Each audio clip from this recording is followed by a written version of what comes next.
Hello. आज मैं आपको जो एक्सप्लेन कर रहा हूँ ग्रामर का सेक्शन वो है चेंज इनटू इंडेफिनिट टेंस। मैंने यहाँ पे ऐसा नहीं लिखा हुआ है कि चेंज इनटू प्रेजेंट इंडेफिनिट या चेंज इनटू पास्ट इंडेफिनिट या चेंज इनटू फ्यूचर इंडेफिनिट। मैं आपको तीनों टेंस एक साथ करवाने की कोशिश करता हूँ कि भाई हमारे पास अगर कोई सेंटेंसेस है तो हम उसको किस प्रकार से इंडेफिनिट टेंस में चेंज कर सकते हैं। मान लीजिए कि जो है आपके पास, अब हमने एक सेंटेंस यहाँ पे राइट करते हैं। आज मैं डायरेक्ट आपको राइट करके एक्सप्लेन करने की कोशिश करता हूँ। मान लीजिए हम आपको एक सेंटेंस राइट कर रहे हैं कि आई एम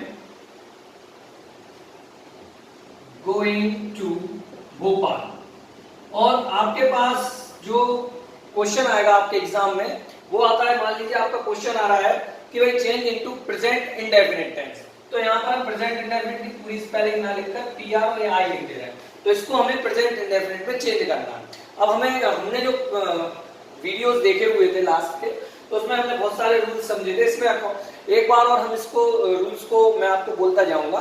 तो इसको जब change into present indefinite tense करते हैं तो हमारे माइंड में ये रिकॉल होता है कि भाई प्रेजेंट इंडेफिनिट टेंस में सबसे पहली बात तो ये एम जो है इसका यूज नहीं किया जाता था, एन पर हमने क्रॉस लगाया। और हमें ये भी मालूम है कि इंडेफिनिट टेंस में आईएनजी का फॉर्म नहीं लगता, तो भाई हमने आईएनजी भी इसको हटा दिया है। और अब हमारा थोड़े कंफ्यूज होना शुरू हो गए, बच्चे कंफ्यूज हो जाते हैं, बच्चों को मालूम रहता है डू नॉट डज नॉट का यूज होता है। तो हमने ये देख लिया भाई कि यहाँ नॉट नहीं लगाया तो मतलब हमको डू नॉट और डज नॉट भी नहीं लगाना। तो हम इसको कैसे बनाएंगे, आई मालूम है एम नहीं लगाना है तो हमने एम हटा दिया। इसके बाद है गो में से आईएनजी हटा दिया हमने, आई गो टू भोपाल। ये सिंपल ही बात है। अब हम जैसे एक और सेंटेंस को चेंज करते हैं। मान लीजिए हमारे पास सेंटेंस है she has written a letter, she has written a letter. तो अब हमने ये सेंटेंस लिखा है। अब हमारे पास फिर हमें चेंज करना है प्रेजेंट इंडेफिनिट में। हम देखते हैं इसको चेंज इनटू प्रेजेंट इंडेफिनिट कैसे करते हैं। तो हमें सबसे पहले हमारे माइंड में फिर वही रिकॉल आती है कि इसमें हैज नहीं लगता है, तो हमने हैज हटा दिया। अब रिटर्न की फर्स्ट फॉर्म लगती है, ये भी हमें मालूम है, तो हमने भाई रिटर्न की फर्स्ट फॉर्म यहाँ पे लिख ली ताकि हमें मालूम है। राइट होती है रिटर्न की फर्स्ट फॉर्म। अब हमारे माइंड में एक बात आ गई, भाई हम सब्जेक्ट देख ले रहे हैं तो हमें याद आ गया कि शी के साथ हम एस या ईएस का यूज करते हैं। तो हमने शी लिखा, ये हटाना ही हमें कोई दिक्कत ही नहीं है इसमें, और हमने राइट लिख दिया।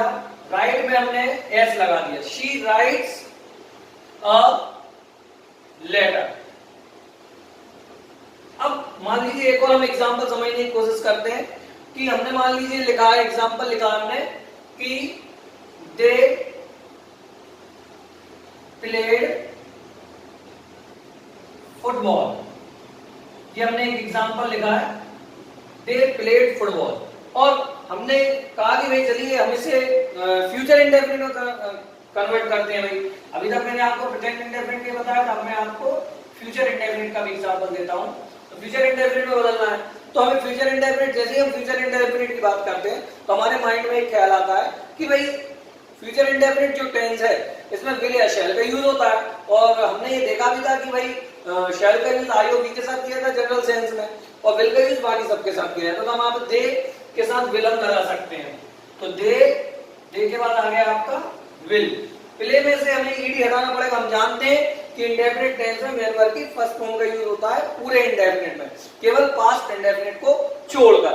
तो यहाँ पे हमने ईडी हटा दिया, ईडी में से ईडी हटा दिया तो हमारा क्या बचा, दे विल प्ले फुटबॉल। ये इस टाइप से अपन और एग्जांपल, एक दो एग्जांपल और ले रहे हैं। जैसे हमारे पास मान लीजिए एग्जांपल है इट वॉज रेनिंग। ये हमारे पास एग्जांपल है इट वॉज रेनिंग, हमारे पास एग्जांपल है। तो हमने देखा कि भाई इट वॉज रेनिंग में हम क्या कर सकते हैं, इसको हम चेंज करते हैं पास्ट इंडेफिनिट में।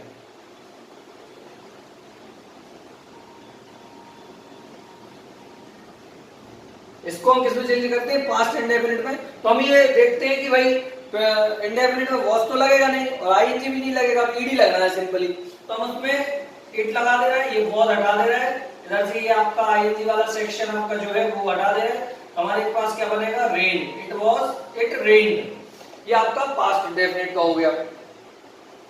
तो सबसे बेटर तरीका है कि भाई हम जिस भी टेंस में चेंज कर रहे हैं उस टेंस के बारे में हम बहुत अच्छे से समझ लें। जैसे हमने तीनों टेंस का आपको एग्जांपल करके बता दिया है। एक बात और हम ध्यान रखें कि अगर आपका सेंटेंस अफर्मेटिव में है तो हम चेंज जो है जब करेंगे तो अफर्मेटिव में ही चेंज होगा। ऐसा नहीं कि सेंटेंस हमें दे रहा है I am going to Bhopal और हम उसको चेंज कर रहे हैं I do not go to Bhopal, तो वो गलत हो जाएगा।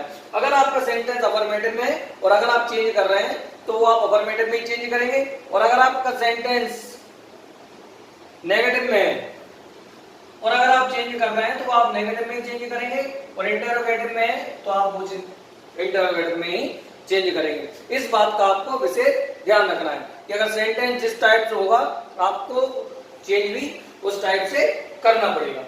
तो ये आपको होगा चेंज इनटू इंडेफिनिट टेंस। आप किसी प्रकार का कोई भी सेंटेंस ले सकते हैं और आप अपने इंडेफिनिट के चार्ट को, इंडेफिनिट टेंस का जो चार्ट है उसको आप रख सकते हैं सामने और उसको देख देख कर आप अपने सेंटेंस बनाने का ट्राई कर सकते हैं।